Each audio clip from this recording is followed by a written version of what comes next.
Hey guys, I figured I would do a video on my game of the year, and so what I've done is just pulled out some contenders that I have. Um, so there's a couple of missions though. Spider-Man 2, which it's not, you know, it's probably up there.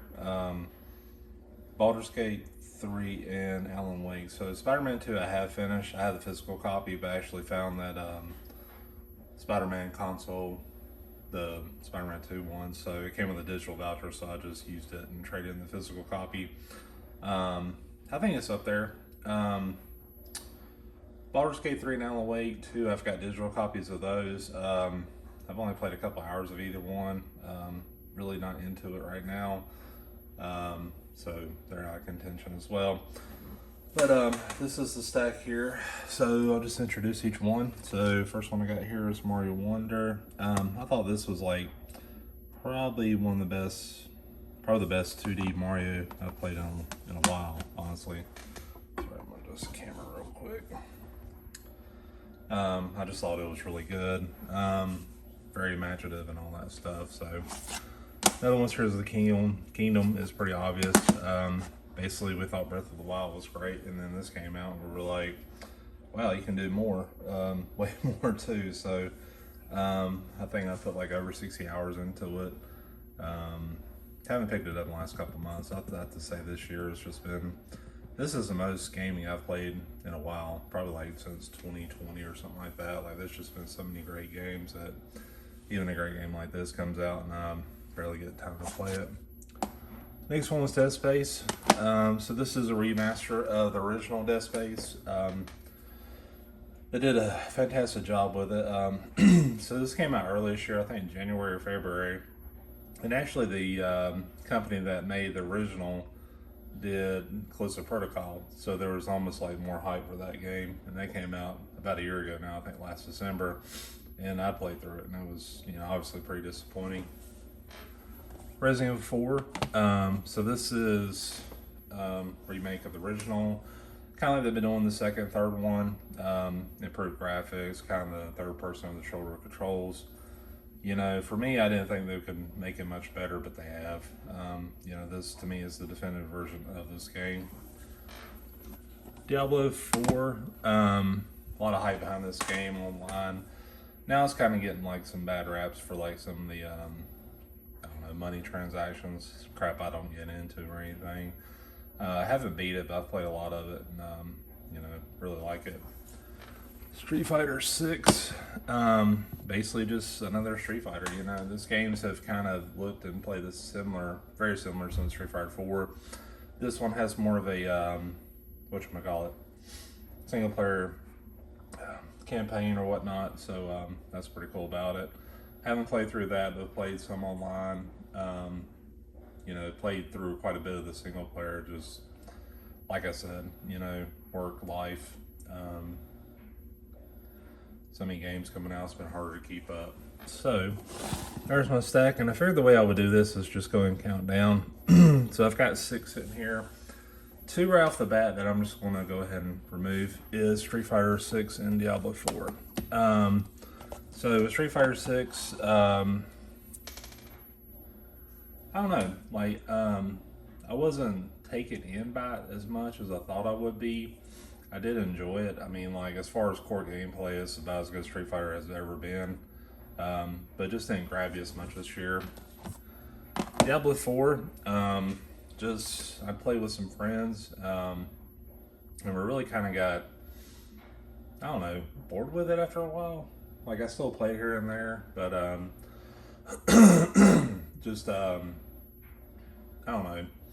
It feels like Diablo 2, Diablo 3, like it feels like the game needs to change a little bit.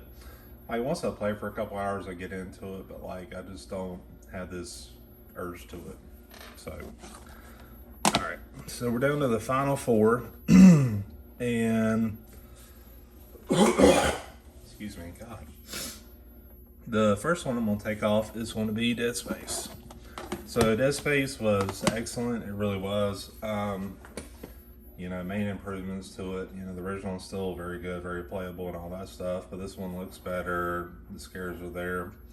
I think the things that get me about the desk space games is there's kind of like there's not build up to it like as much. Like the environments look basically the same. You're basically on a ship the whole time. Um, Not that many boss battles. I think they did a good job with the gravity area. Thought that was done a little better. Some other parts were done a little better too.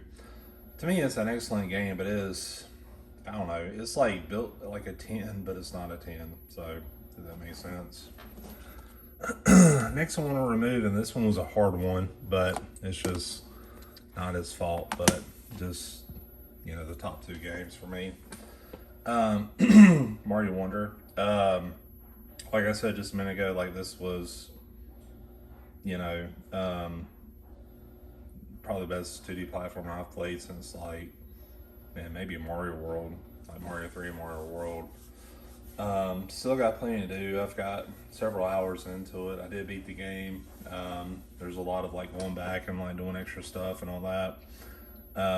It just really blew me away with the imagination of it, like how they just kind of did their own thing with it, and we haven't seen that in a while with like a 2D Mario game. So, alrighty, so down to the top final two, and this one was tough for me. It really was.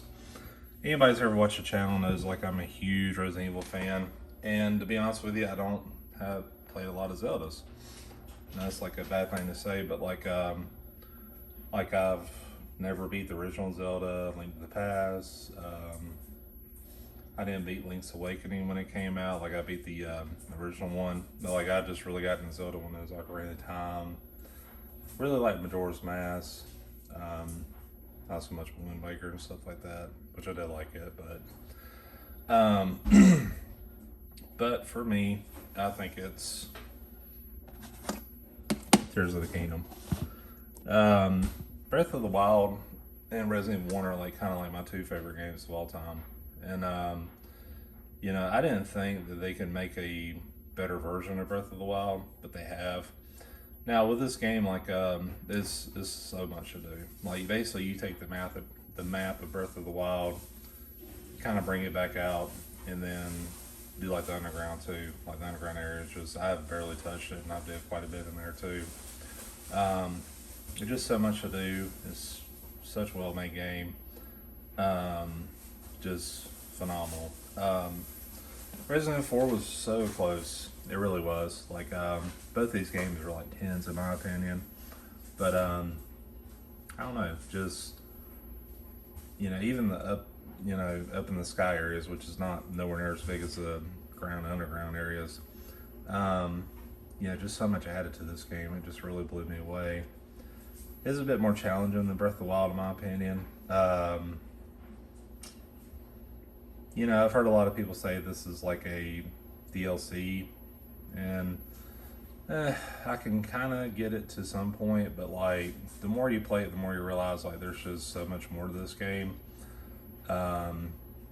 Essentially it's kind of a similar map to Breath of the Wild. It's a different story. But I don't know, I couldn't put it down. I've got like over 60 hours into it. To tell you how good this year was, this is not only my game of the year, but like one of my favorite games of all time at this point. Like I haven't played this game since like July or August, something like that, just because so much stuff's come out. Now granted too, that's, with work and life and all that stuff too, but yeah, I was so blown away by this.